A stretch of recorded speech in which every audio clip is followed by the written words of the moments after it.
చోళ మహారాజు ఉన్నాడు. చోళ మహారాజు ఆస్థానంలో ఇద్దరు నర్తకీమణులు. ఒక ఆమె మామూలుగా ఈ నాట్యం ఎంత గీతాలో సామాన్యుల నాట్యంలో గొప్పది. ఇంకొక అమ్మాయి ఇంకొక రాజనంతకి ఈ దేవనాట్యం ఏదైతే ఉంటుందో దాంట్లో నిష్ణాతురాలు. అయితే ఒకరోజు ఏమైంది, ఇద్దరు నాట్యం చేశారు. ఈ దేవగానంలో ఏదైతే ఉందో ఆ అమ్మాయి నాట్యం చేసింది, ఆనందకి నాట్యం చేసింది. మామూలుగా కూడా భరతనాట్యం కూర్పిడి ఏమంటారు ఇలా ఈవిడ నాట్యం చేసింది. రాజుగారు ఏం చేశారట, ఇద్దరు నాట్యాలు చూసిన తర్వాత ఈ మామూలుగా నాట్యం చేసింది కదా చాలా అద్భుతంగా, ఇది కూడా మామూలు మన లౌకికమైన నాట్యం చేసే వారికి గొప్ప గొప్ప బహుమతులు సన్మానాలు అవన్నీ ఇచ్చి పంపించారట. మరి ఈవిడికి అవమానం కలిగింది కదా, దేవగానంలో నాట్యం చేసినటువంటి ఆవిడ ఎవరైతే ఉంటుందో ఆవిడకి అవమానం కలిగిందిట. ఆవిడ ఏం చేసిందిట, చెప్పి తిరుగుతూ తిరుగుతూ తిరుగుతూ ఏదో తలదించుకుంటూ వెళ్ళిపోయింది. ఈ దేవగాన విశారదులు నాదములు ఆయనకి సంగీత పరిజ్ఞానం పుష్కలంగా ఉన్నవాడు ఆయన. ఎటువంటి గానం దేవగానం ఎదుర్కొంటూ అందరూ నిష్ణాతులుంటారు.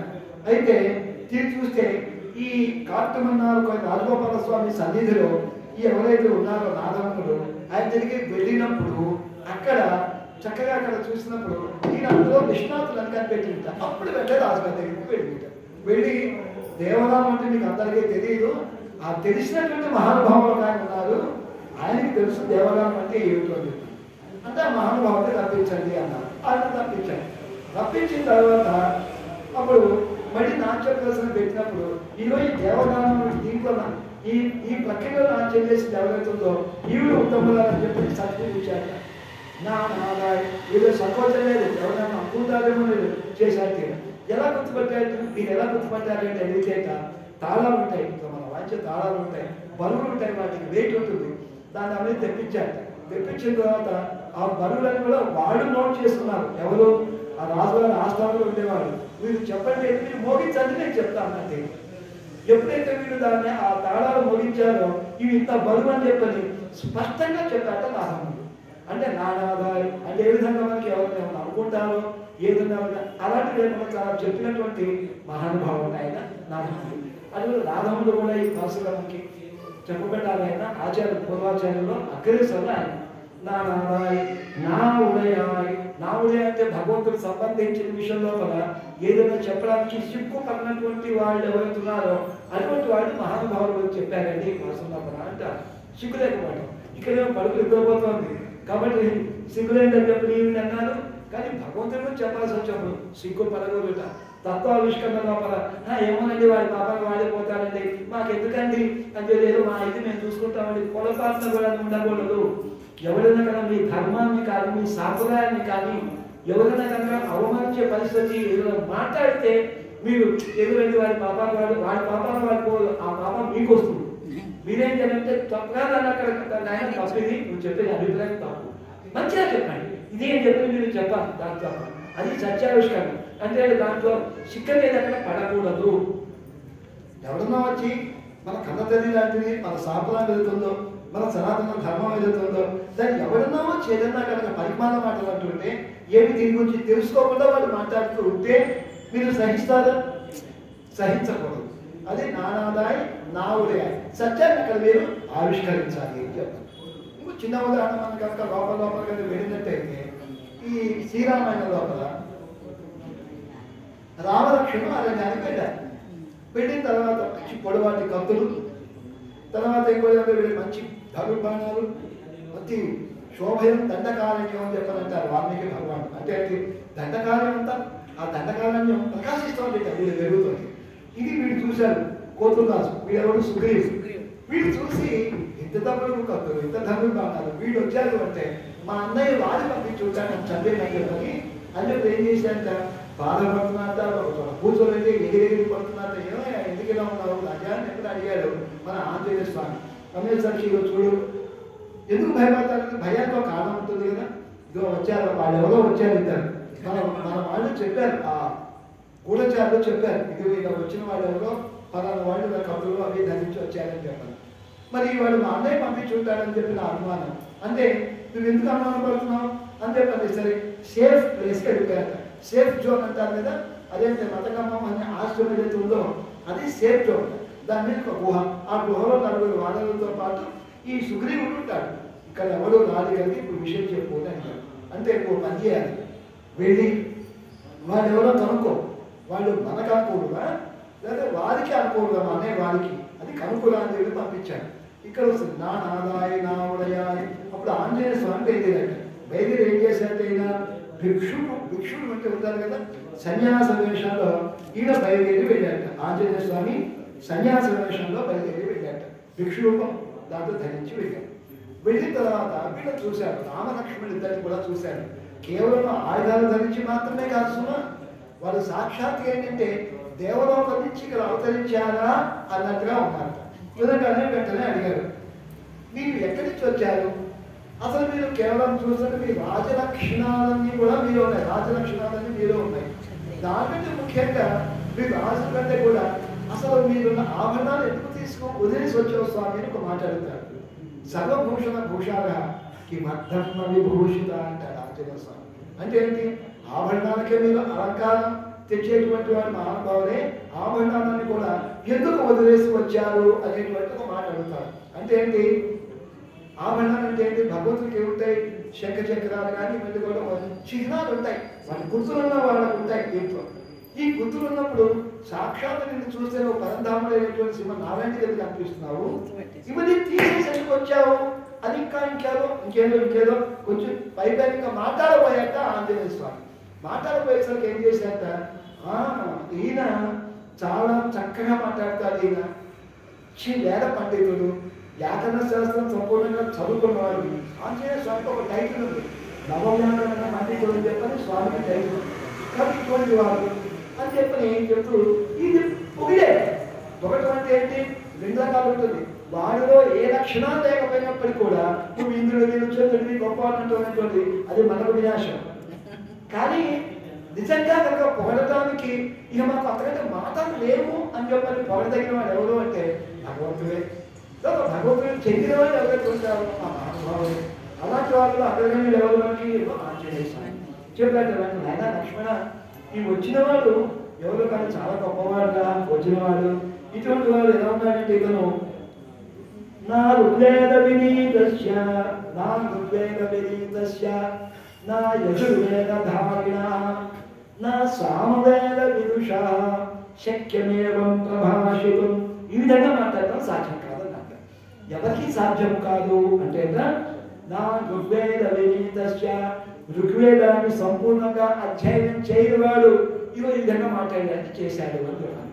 నా యజుర్వేద ధారిణ, యజుర్వేదాన్ని దాన్ని చక్కగా మనసులో ధరించిన వాడు ఎవరైతే ఉన్నాడో మహానుభావుడు, అతను ఇదిగో ఈ విధంగానే మాట్లాడగలుగుతాడు తప్ప వేరే విధంగా మాట్లాడలేదు. నా సామవేద విదుష, సామవేదం చదువుకొని వాడు ఇలా మాట్లాడలేడు. శక్యమేవం ప్రభాషితం అని చెప్పి ఒక మాట అన్నాడు.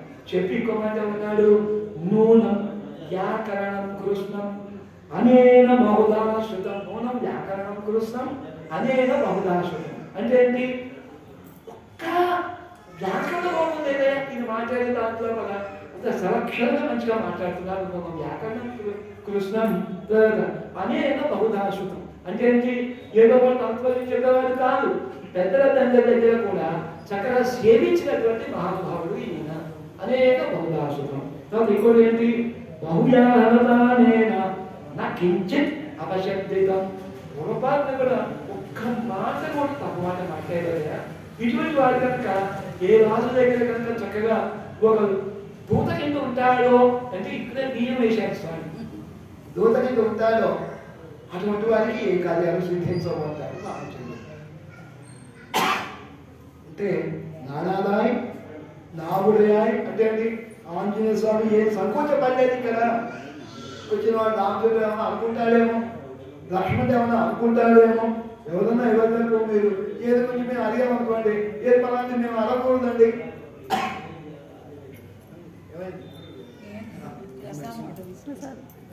పలానాది మీరు అడగకూడదండి అంటారు, ఏవో కొన్ని అడగకూడదు అంటారు. అర్థాన్ని వేళ కూడా చక్కగా పరిపూర్ణంగా చక్కగా ఆవిష్కరించినటువంటి మహానుభావుడు ఎవరంటే మన ఆంజనేయ స్వామి. నా నాదాయ నాములయాయ శంకరుడు శంకరమేంద్రుడక్కయ్య. శంకరుడు శంకరమేంద్రుడక్కయ్య అంటే ఏంటి, శంఖ చక్రములు ధరించిన వాడు ఎవరి గురించి పాడుతూ వచ్చారు మీరు ఇద్దరు మీరు ఏం చేస్తున్నారంటే శంఖుడు శంకరవేంద్రయ్య ఆయన శంఖ చక్రకుడు ధరించిన వాడు, తర్వాత పంకజ నేత్రుడు పద్మముల వంటి నైనములు కలవాడు ఎవరు, అటువంటి వాడి గురించి మేము పాడుతున్న పంకజ అనే పాట ఏదో లెంబావాయి అంటున్నారు. అయితే దీంట్లో నువ్వు కూడా చక్కగా మాతవాళ్ళు కలిసి కీర్తించవలసింది అని ఒక మాట అంటున్నాను. ఇక్కడ చిన్న ప్రశ్న, కృష్ణుడికి శంఖ చక్రాలు ఉన్నాయా? కృష్ణుడికి శంఖ చక్రాలు లేవా? ఆయనకి ఎక్కడున్నాయి? గుర్తుకాల్సిన శంఖ చక్రాలు ఎక్కడి నుంచి వస్తాయండి? కానీ జాగ్రత్తగా భారతాన్ని జాగ్రత్తగా కనుక అధ్యయనం చేస్తే దగ్గర ఒక 10 సందర్భాల్లో శంఖ చక్రాలు ధరించినట్టుగా మనకి తెలుస్తుంది. ఎక్కడ ధరించారైనా శంఖ చక్రాలు అంటే మనకి శంఖ చక్ర కదా పాణే ద్వారకాచ్యుత గోవింద పుండరీకాక్ష లక్ష్మణం శరణాగతం శంఖ చక్ర గదాపాణి అని చెప్తారు. శంఖ చక్ర గదాపాణి ఎవరు చెప్పారు ఈ మాట? ద్రౌపది చెప్పింది. అంటే ద్రౌపదికి ఎప్పుడో చూపించుంటాడు శంఖ చక్రాలు అని చెప్పినటువంటిది ఒక విషయం. శంఖ చక్ర గదాపాణి ద్వారకాచ్యుత అక్కడ చెప్పినట్టుగా. దీని తర్వాత ముఖ్యంగా మనకి మొట్టమొదటి స్వామి అవతరించినప్పుడే సమద్భుతం బాణకమంబుజేక్షణం చతుర్భుజం శంఖ గదాయుధం అని చెప్పన్నారు. అంటే అసలు జన్మించినప్పుడే అవతరించినప్పుడే శంఖ చక్రములతోటి అవతరించాడు స్వామి అని చెప్తారు మనకు శ్రీమద్ భాగవతం 1, 2. అప్పుడు చెప్పినప్పుడు ఆ తల్లి ఉంది దేవకదేవి, ఈ ప్రపంచంలో ఈ ప్రభుత్వ మండలంలో ఈ విధంగా కనుక అవతరించినట్టయితే చాలా రకాల ఇబ్బందులు వస్తాయ్యా, ఎప్పుడు కూడా వాటిని చూపించకు, ముఖ్యంగా మీ మేనమావ కంసుడికి అసలే తెలియకూడదు అని చెప్పి ఏమంటావిడ ఉపసంహర విశ్వాత్మన్ అని చెప్పారు. అంటే ఉపసంహర విశ్వాత్మన్ అంటే విశ్వంతా కూడా ఇందులో అందులో వ్యాపించిన వాడా అంతర్యామి ఉన్నవాడా నువ్వేం చేయి? ఉపసంహర విశ్వాత్మన్ అధో రూపం అలౌకికం, ఈ లోకానికి తగినటువంటి కాకుండా ఉండేది దివ్యమంగళ విగ్రహాన్ని ఉపసంహరణ అనగానే బహువ ప్రాకృత శిశువు అంటే ఏమైంది? ఆయన మామూలుగా ఉండేది పిల్లవాడికి ఆయన మారేది, అదొకటి విశేషం అంటే. తర్వాత ఇంకోటి ఉన్నాడు పౌండ్రక వాసుదేవుడు అని చెప్పున్నాడు. వాసుదేవుడి పేరు మనకు అందరికీ తెలుసు. పౌండ్రకుడు అని చెప్పున్నాడు, వాడి పేరు కూడా వాసుదేవుడే, వాడు కాశీరాజు. అయితే వాడికి తెలుస్తుంది, వాడికి ఎలా తెలుసు? వాడి పేరు వాసుదేవుడే, స్వామి పేరు కూడా వాసుదేవుడే. అయితే ఈ వాసుదేవుడు ఏం చేస్తున్నారు? చక్కగా శంఖ చక్రాలన్నీ కూడా ధరించి ఉన్నాడు. దేవుడు అసలు వాసుదేవుడు. కాశీరాజు ఈ పౌండరు కూడా ఏం చేశారట, ఈ ప్రపంచంలో ఇద్దరు వాసుదేవుడు ఉండడానికి వీలేరు, ఎవరో ఒక్క వాసుదేవుడే ఉండాలి, ఆ వాసుదేవుడిని నేనే. కాబట్టి ఏం చేయాలి? వెంటనే వెళ్ళి ఒక వార్త పంపించారట కృష్ణ పరమాత్మకి. ఏమిటి ఆ వార్త? ఇగో ఈ ప్రపంచంలో ఎవరో ఉండాలి, వసుదేవుడి పేరుతో ఇద్దరు ఉండడానికి వీలేరు, కాబట్టి నువ్వేం చేయి? నీ దగ్గర శంఖ చక్రాలే ఉన్నాయి కదా, ఇది తెలుసు, పౌండరు కూడా తెలుసు, నీ దగ్గర శంఖ చక్రాలు వాటిని వదిలే అన్నారు. కాబట్టి వీడు ఏం చేశాడు? ఈయన చెక్కతోనూ పేరుతోనూ శంఖ చక్రాలు తెచ్చుకున్నాడు. గరుడ వాహనం కావాలి కదా, అదొక మిషన్ పెట్టి ఒక గరుడ వాహనం లాంటివి చేసుకున్నాడు. దానికి కీ ఇస్తే దాని మీద కూర్చొని మరి పైకి పోతుందని అదొకటి నాకు ఉంది వాహనం అనుకున్నాడు. చేసిన తర్వాత ఏం చెప్పాడు? దీంట్లో మన శంఖ చక్రాలనే వాటిని వదిలే అని చెప్పన్నాడు. అనగానే తనవాడికి వగనైన ప్రాణభీతినైన ఎవరైతే ఏం అడుగుతాడో అని ఇస్తాడు స్వామి. పుత్రం పాలిస్తాను తీసుకున్నాడు, పాలతో పాటు ప్రాణాలు కూడా తీసుకున్నాడు. ఇవి ఏమన్నాను? వదిలేమన్నావు కదా, శంఖమాల పక్కన పెడదామయ్యా, చక్రాన్ని వదులుతున్నాను అన్నాడు స్వామి. వదిలేదంటే పీక్ కోసేసింది, తర్వాత మొత్తం దగ్ధం చేసింది అని చెప్తారు. ఆ వాడు రాజధాని అని చెప్తాను. అంటే ఇక్కడ ఏంటి? మనకి పౌండర వాసుదేవుడు ఎవరుతున్నాడో వాడికి కూడా ఈ విధంగా శంఖ చక్రాలు ఉన్నాయి అని చెప్పని తెలుసు. అయితే తర్వాత ఇంకొన్నాడు శిశుపాలుడు ఉన్నాడు, వాడికి తెలుసు. ఎందుకని? 100 తప్పులు ఏవైతే ఉన్నాయో అంతవరకే నేను క్షమిస్తాను అని చెప్పనేసి నేనకు మాట ఇచ్చాడు. వీళ్ళు ఆ లిమిట్ దాటారు. ఎవరైనా లిమిట్ దాటితే శిక్ష పడాలి. ఆ లిమిట్ దాటింది, వెంటనే చక్రం ఉంది, వెళ్ళమంటారా అని అడుగుతోంది సుదర్శన్. ఆగోయ్యా, నేను చెప్తాను కదా, నాకు ఒక నియమం ఉంది, నువ్వు తప్పులు పూర్తిగానే అనుకున్నాను. నువ్వు తప్పుడు పూర్తి చేయాలని ప్రభునే వెళ్తాను మంచిగా అన్నారు. చక్కగా మీరు పేరు కోసేసింది. కాబట్టి ఏమంటుంది వాడికి తెలుసు అంటే ఏంటి చక్రధారి స్వామి అని చెప్పని తెలుసు. దీని తర్వాత మనకి శిశువాడికి తెలుసు. తర్వాత ఈ ధృతరాష్ట్రుడి సభ ఏదైతే ఉందో సభలో ఉన్న వాళ్ళందరికీ కూడా తెలుసు. మహాత్ములైన వాళ్ళందరికీ మహాత్ములైన వాళ్ళకి ఎక్కడ ఇప్పుడు దూతగా వెళ్ళాడు స్వామి ఆ రాజ్యసభకు వెళ్ళాడు. సభకు వెళ్ళినప్పుడు ఏమైంది దీంట్లో మనం బంధిద్దామని చెప్పని అనుకున్నారు. ఎవరు నలుగురు కలిసి బంధిద్దాం అనుకున్నారు. దుర్యోధనుడు దుశ్శాసనుడు తర్వాత శకుని కర్ణుడు నలుగురు కలిసి బంధిద్దామని చెప్పని అనుకున్నారు. అయితే ఏమైంది బంధిద్దామని చెప్పిన ఒక సింహాసనం ఏర్పాటు చేశారు. చేసి దిగుతూనే వెంటనే పడిపోతాను అనుకున్నారు. అయితే అక్కడ విచిత్రం ఏంటంటే కాళ్ళేమో పాతాళలోకానికి వెళ్ళిపోయాక స్వామిది ఈయన పైకి వెళ్ళిపోయాక కిరీటం ముడిగి ఎక్కదాకెళ్ళి ఆకాశానికి వెళ్ళిపోయాక అంత విధంగా చక్కగా విశ్వరూప సందర్శనం చేశారు అక్కడ ఉన్న వాళ్ళందరికీ కూడా. అందులో ఎలా ఉందంటే ఆయన శంఖచక్రాలు ధరించున్నట్ట భగవానుడు కృష్ణ భగవానుడు శంఖచక్రాలు ధరించున్నట్ట. ఎవరెవరు చూశారో ఎవరికి తెలుసు అంటే గుడ్డాడు ధృతరాష్ట్రుడు కూడా చూశాడు. భీష్ముడు కానీ ద్రోణుడు కానీ ఏంటి అక్కడ ఋషుడు కానీ ఈ మహాత్ములందరూ కూడా చూశారు దర్శనం చేస్తున్నట్ట. అంటే మరి కృష్ణ భగవంతుడికి ఉన్నట్టే కదా. తర్వాత ఇంకోటి అర్జునుడికి తెలుసు. ఎందుకంటే ఆ విశ్వరూప సందర్శనం ఇంకో విశ్వరూప సందర్శనం గీతలో చెప్పిన దాంతో కిరీటినం గదినం చక్రినం చ తేజోరాశి సర్వతో దీప్తివంతం కిరీటినం గదినం చక్రహస్తం అన్నారు.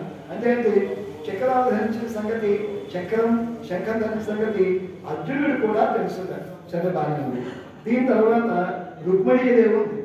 రుక్మిణి పాపం గౌరీ పూజకి అని చెప్పిన బయలుదేరింది, గుడికి అని చెప్పిన బయలుదేరింది. కృష్ణుడు ఇంకా రాడు. ఏంటి పరిస్థితి ఏం చెప్పిన వాడు తలడిపోతున్న సందర్భంలో ఈయన ఏం చేశాట చతుర్భుజుడై సేద తీర్చాట. ఆవిడికి వచ్చిన తర్వాత ఎవరు కృష్ణ పరమాత్మ చతుర్భుజుడై ఆలోచన తర్వాత దూరం నుంచి శంఖనాదం చేశాట. దాంతో ఆవిడ ప్రాణాలు నిలబడ్డాయిట. అంటే అమ్మయ్య అనుకునేట ఆవిడ. ఇంకా ఎవరు దీంట్లో మనకి అశ్వత్థామ ఉన్నాడు. అశ్వత్థామ వాడు ఏం చేశాడు అపాండవమగుగాక అని చెప్పని ఆ బ్రహ్మాస్త్రాన్ని వదిలేదు కదా. ఆ సందర్భంలో పద ఎవరికి కోపం కాదు కృష్ణుడి కోపం వచ్చింది. అక్కడ కృష్ణుడి కోపాన్ని చతుర్భుజుడే వచ్చి మీకు చంపేస్తాను చెప్పి ఆయన బయలుదేరాక అప్పుడు ద్రౌపది అడ్డం పడింది.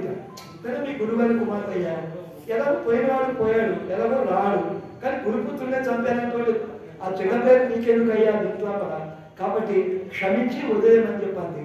కాబట్టి అక్కడ ఒక సందర్భంగా చూపించాడు. దాని తర్వాత మనకి ఉత్తర గర్భం లోపల పరీక్షితులు మనం కూడా మనం చెప్పుకున్నాం. వచ్చిన వాడే తెలుస్తుంది రాని వాడికి తెలియదు. అయితే ఉత్తర గర్భం లోపల ఆ బ్రహ్మాస్త్రం కాల్చేస్తుందట. కాల్చేసినప్పుడు ఏం చేశాట శంఖచక్రాలు ధరించి ఉత్తర గర్భాన్ని లోపల చుట్టూ తిరుగుతూ కావాలంట. చల్లగా ఉంది వాడి లోపలే గర్భంలో శిశువుకి. తర్వాత ఈ మహానుభావుడు ఎవరు ఇంత మంటల్లో మారిపోతున్నప్పుడు కాపాడినటువంటి ఆతత్వాడు ఆయన ఎవరు అని చెప్పని పరీక్షించి తమ బయటకు వచ్చేసాడు. బయట పడగానప్పుడు వీడికి ఏం పేరు వచ్చింది పరీక్షితుడు అని వీడికి పేరు అలా వచ్చింది. అదొకటి. దీని తర్వాత ఇంకెవరు తెలుసు ఒక పెద్ద మనిషి తెలుసు. ఎవరు చెప్తారా భీష్ముడు వారికి తెలుసు. ఎవరికి ఎందుకని భీష్ముడికి ఎలా తెలుసు అంటే భీష్ముడికి చక్రంలో చేయబట్టి చదువుదని చూడలేమునా అన్నారు. కానీ కొంతమంది అమాయకులు కొన్ని పెయింటింగ్లు వేసేవాళ్ళు ఉంటారు కదా బొమ్మలు వాడేమో నమ్ముతాం నిజమేమో అనుకుంటాను. దాంట్లో చక్రం చేత పట్టుకోలేనంటే ఆయన అది చక్రం కాదండి అది బండి చక్రం అంటే బండి చక్రం వెళ్తున్నట్టుగా చూపిస్తాను. తప్పు చక్రాన్ని ధరించాలి. ఈ చక్రాన్ని ధరించి వెళ్ళినప్పుడు నువ్వు కథపరాధీనుడివి అన్న విషయాన్ని నిరూపించాలి ప్రభు అని చెప్పి అన్నాడు చేశాడు. సరే శంఖం చక్రం ధరించారు స్వామి. అయితే శంఖం అనేటువంటిది ఎవరికి ప్రేమైనటువంటిది అంటే భక్తులకి ప్రేమైనటువంటిది. ముఖ్యంగా గోపికకి అందరికీ కూడా ఇది ప్రేమైనటువంటిది. గోవులు కాచేటప్పుడు ఈ శంఖాన్ని ముందు వెళ్తాక స్వామి శంఖం ఉండేదనుకోండి అక్కడక్కడ ఆ పర్వతం కానీ అడవులలో తిరుగుతూ ఉంటాయి పాప పశువులు దూడలు కూడా. ఒక్కసారి శంఖధ్వని చేయగానే అన్నీ వచ్చేస్తాయి. ఒకసారి స్వామి దగ్గరికి వస్తాయి. శంఖం దానికి ఉపయోగపడుతుంది. అలాంటి దూరంగా ఉండేటువంటి భక్తులు ఎవరైతే ఉంటారో వాడు చక్కగా శబ్దంతో ఆహ్వానించేటువంటిది శంఖం. భక్తులు వచ్చారు. వచ్చిన తర్వాత ఏం కావాలి చక్రానికి పేరు ఏమిటి అందమైన పేరు సుదర్శనుడు అని చెప్పాలి. అందమైనటువంటి దర్శనం కలిగించేవాడు కలిగినవాడు అని చెప్పి సుదర్శనుడికి పేరు. అంటే తన కాంతితోటి తేజస్తోటి భగవంతుడి యొక్క దర్శనం అనేటువంటి చేసినట ఇది ఈ చక్రాయుధం. కాంతి ఉంటుంది, 1000 సూర్యుల కాంతి దీనికి సరిపోదని అంటారు. అంత కాంతిలో మనకి భగవంతుడు కనపడ్డా అది ఒకటి. ఇంకోటి ఏంటి, శంఖ చక్రములు ఏవైతే ఉన్నాయో ఆభరణముల ఆయుధముల కాదు, శంఖ చక్రములు ఏవైతే ఉన్నాయో అవి శత్రువులకు అవి ఏంటంటే ఆయుధాలు, మనకందరికి ఆభరణాలు. అవి ఉంటే ఆహా ఎంత బాగుందండి అనుకుంటాం. మనం అనుకుంటాం వెంకటేశ్వర స్వామి కూడా అండి మేము శంఖ చక్రాన్ని చేయించామండి బంగారువి అంటే పట్టుకుంటాం కదా, అది మీరు ఆయుధాలు చేయించారు మనకి ఆభరణాలు అన్నమాట. అలాగే చెప్తే శంకుడు చక్రం ఎందుకయ్యం పంగయ్య కన్నానే పాడ. పంగయ్య కన్నా అంటే ఎవరు, పంకజనేతులైనటువంటి స్వామి ఎవరైతే ఉన్నారో ఆయన్ని మేము చక్కగా శృతిస్తున్నామమ్మా అంటున్నారు. పంకయ్య కన్నానే పాడ, పంకజ నేతుడు అనేటువంటి వాడు భగవానుడు. చెప్పినప్పుడు పాడ అంటే పాడాలి. ఏం పాడాలి మనం అంటే విన్నప్పుడు నమామి నారాయణ పాద పంకజం కరోమి నారాయణ పూజనం సదా వదామి నారాయణ నామ నిర్మలం స్మరామి నారాయణ తత్వమవ్యయం. అంటే అంత మొత్తం దీంట్లో నమామి నారాయణ పాద పంకజం కరోమి నారాయణ పూజనం సదా. ఎల్లప్పుడు కూడా నారాయణ చదువుతున్నారు, ఆయన చక్కగా పూజ చేస్తుండాలి. వదామి నారాయణ నామ నిర్మాణం, నిర్మాణమైనటువంటి స్వామి నామాన్ని ఎప్పుడు కూడా చక్కగా జపిస్తూ ఉండాలి. తర్వాత స్మరామి నారాయణ తత్వం అవ్యయం. నారాయణ తత్వం ఏదైతే ఉందో అంటే భగవంతుడి యొక్క లీలా విశేషాలు ఏవైతే ఉంటాయో చక్కగా మన స్మరణలో మనం ఉంచుకోవాలి. ఏం చెప్పాలి మరొక దాంట్లో చెప్తాను, జిహ్వే కీర్తయ కేశవం. నాలుగుంది, నాలుగుదానికి ఏంటి దేని దాని ప్రయోజనం. జిహ్వే కీర్తయ కేశవం, కేశవుని గురించి చక్కగా నోడు నలుగు నాలుగు నలుగున్న పాడ. జిహ్వే కీర్తయ. జిహ్వ అంటే నాలుక, నాలుక 2 లక్షణాలు ఉంటాయి తెలుసా. ఒకటి తింటుంది, రెండోది అంటుంది. దీనికి 2 తింటుంది అనంటే అంటుంది అనమాట. కానీ దానికి ఏం చేయాలి, అది కంట్రోల్లో ఉండాలంటే ఏం చేయాలి, జిహ్వే కీర్తయ కేశవం అని చెప్తాం. తర్వాత చెవు ఉంటుంది, చెవుకో లక్షణం వింటారు. పాపాన్ని వింటుంది కానీ తిరిగి అనలేదు, కానీ తిరిగి కొద్దిగా నయం అని. జిహ్వే కీర్తయ కేశవం మూలదీపం చేతో భజ శ్రీధరం. తర్వాత పాణిద్వంద్వ సమక్షయాచ్యుత కథ. పాణిద్వంద్వం అంటే మన చేతులు ఉన్నాయి, 2 చేతులు కూడా ఏం చేయాలి, మనకి భగవంతుడే చేతులు జోడించి నమస్కారం చేయాలి. పాణిద్వంద్వ సమక్షయాచ్యుత కథ శ్రోతద్వయం కథ. శ్రోతద్వయం అంటే మనకి 2 చెవులు ఇచ్చారు భగవానుడు. దేనికి చెవులు, చెడు మాటలు వినడానికి కోసమని కాదు. ఏం చేయాలి దీనిలో, ఆ యొక్క అచ్యుత కథ అన్నాడు. అంటే ఏంటి, భగవానుడి యొక్క వైభవాన్ని తెలిపేవి ఏవైతే ఉంటాయో వాటిని ఎప్పుడు కూడా చక్కగా వింటూ ఉండండి అని చెప్తాను. కృష్ణంలో కయలోచనద్వయం. కృష్ణంలో కయలోచనద్వయం. లోచనం అంటే ఏంటి, మన కళ్ళు. కృష్ణం లోచన అంటే ఏంటంటే కృష్ణ పరమాత్మనే చూడాలి. ఆ చూసేటువంటి కన్ను మనకి డెవలప్ కావాలి. దానికి వయం హరే గచ్ఛాంగ్రి యుగ్మావయం. హరే గచ్ఛాంగ్రి యుగ్మావయం. యుగ్మం అంటే ఏంటి, 2. మనకి ఎన్ని కాళ్ళు ఉంటాయి, 2 కాళ్ళు. 2 కాళ్ళతో ఎక్కడికి వెళ్ళాలి, హరి శ్రీహరి ఉన్నటువంటి ఆలయం ఎక్కడైతే ఉంటుందో దాన్ని చక్కగా వెళ్ళాలి. అంతేకాని క్లబ్కో పార్కుకో హోటల్కో వెళ్ళమని కాదు. హరే గచ్ఛాంగ్రి యుగ్మావయం జిగ్రఘ్రాణ ముకుంద పాద తులసి. జిగ్రఘ్రాణ, జిగ్రహం అంటే ఏంటి, మన నాసిక. జిగ్రఘ్రాణ ఏ వాసన చూడాలి అంటే ఏంటి, ముకుంద పాద తులసి. భగవంతుడి యొక్క పాదాలయంలో సమర్పించబడినటువంటి తులసి ఏదైతే ఉందో దాన్ని ఆఘ్రానించడానికి అలవాటు పదార్థం. ముగ్రఘ్రాణ ముకుంద పాద తులసి. తులసి మూర్ధన్నమ అధోక్షజం. మూర్ధం అంటే ఏంటి, మన తల. మూర్ధన్నమ మన తలతో ఏం చేయాలంట, అధోక్షుడు. అధోక్షుడు అంటే ఎవరు, భగవానుడు. భగవాన్ మన తలతోటి మన తల అనే పాదాలు తగ్గేదాకా ఆయనకి నమస్కారం చేయాలట. ఇది మనకి భగవంతుడి ఇచ్చిన అవయవాలు చక్కగా వాటిని సార్థకపరచుకోవడం అని చెప్పాను. అయితే பங்கேற்கண்ணா பாட ఈరోజు అబ్బాయి ఆండాళ్ దివ్య తిరువడిగడిగే శరణం. అయితే ఈ భాష చాలా అద్భుతమైనటువంటిది. దీన్ని చిన్న ముక్కల కింద మళ్ళీ నేను చెప్తాను, చక్కగా మీరు చెప్పండి.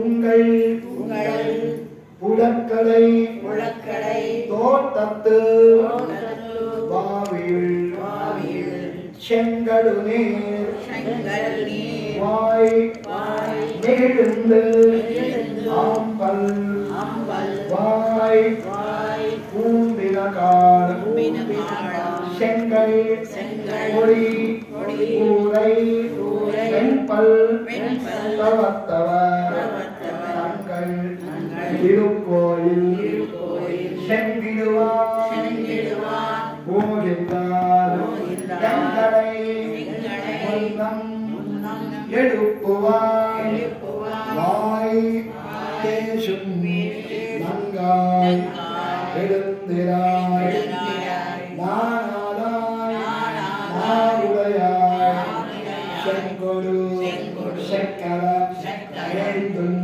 ஏந்தும் தடக்கையன் கடற்கையன் பங்கைய கண்ணானை பாட நீரோரெம்பாவாய் ஆண்டாடு திவ்ய திருவடிகளே சரணம் श्रियकान्ताय कल्याण निधये निधेयर्थिनां श्रीवेङ्कटनिवासाय श्रीनिवासाय मङ्गलम् मङ्गलाशासनपदैर्मदाचार्य पुरोगमैः सर्वैश्च पूर्वैराचार्यैः सत्कृतायास्तु मङ्गलम् स्वस्ति प्रजाभ्यः परिपालयन्तां न्यायेन मार्गेण महीं महिषा गोब्राह्मणेभ्यः शुभमस्तु नित्यं लोकाः समस्ताः सुखिनो भवन्तु।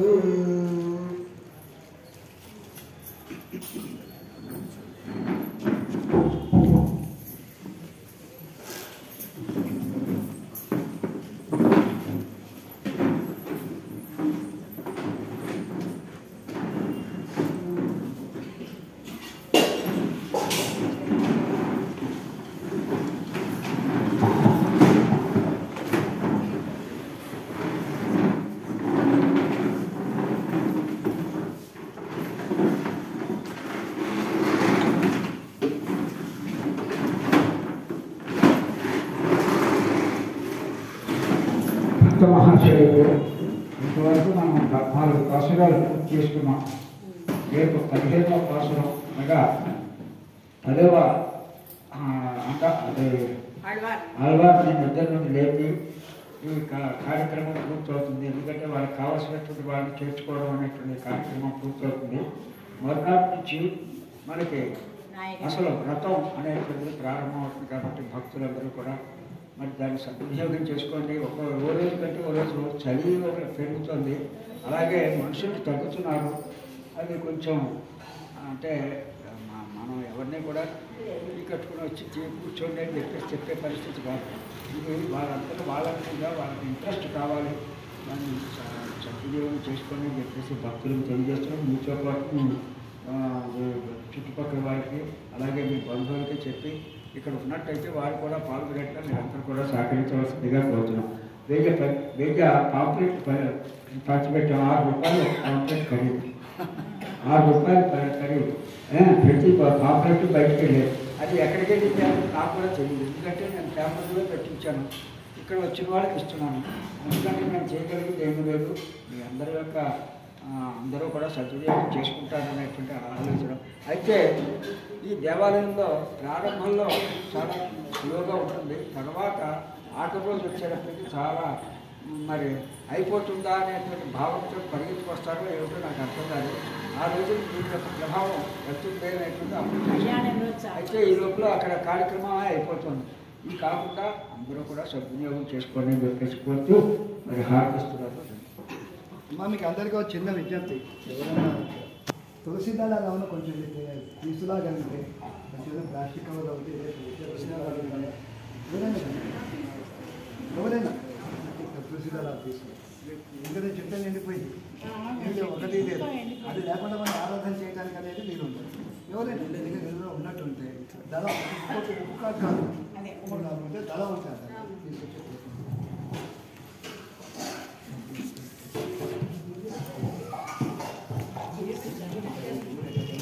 लक्ष्मीचन्द्रकान्तसाका श्रीवत्सवक्षसे क्षेमकराय सर्वेषां श्रीरङ्गेशाय मङ्गलम् श्रीकांताय कल्याणनिलयेन्द्रेन्द्रिणां श्रीवेङ्कटव्यासाय श्रीनिवासाय मङ्गलम् मंगलम कौसलेन्द्राय महनीय गुणात्मने चक्रवर्ती तनूजाय सार्वभौमाय स्वोच्छिष्टमौलिकामन्त्रगन्धवन्दनं विष्णवे विष्णुचित्ततनूजाय घोराय नित्यमङ्गलम् मङ्गलाशासनपुरे मदाचार्य पुरोगमैः सर्वैश्च पूर्वैराचार्यैः सत्कृतायास्तु मङ्गलम्।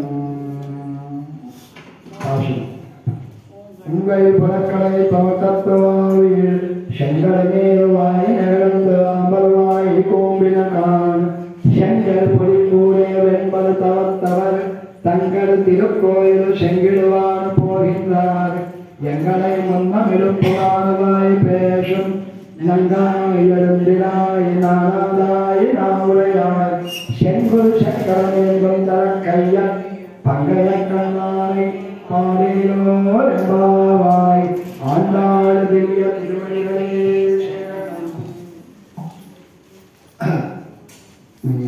నీరాజనంబిరే నీరారగోదకు అలివేలు మంగకు అందాల హారతి నీరాజనంబిరే నీరారగోదకు అలివేలు మంగకు అందాల హారతి తులసి వనములో పసిడి బాలవైతివే పెరియారు వారికి ముద్దులా పట్టి వైతివే నీరాజనంబిదే నీలాల గోదకు అలివేలు మంగకు అందాల హారతి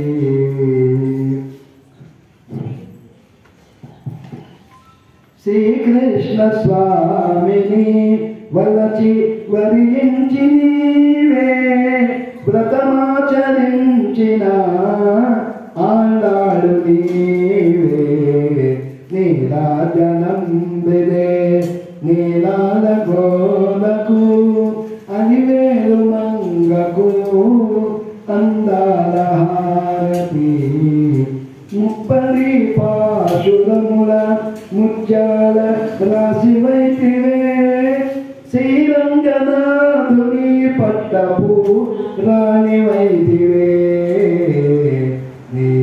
నీరాజనంబిదే నీలాల గోదకు అలివేలు మంగకు అందాల హారతి నీరాజనంబిదే నీలాల గోదకు.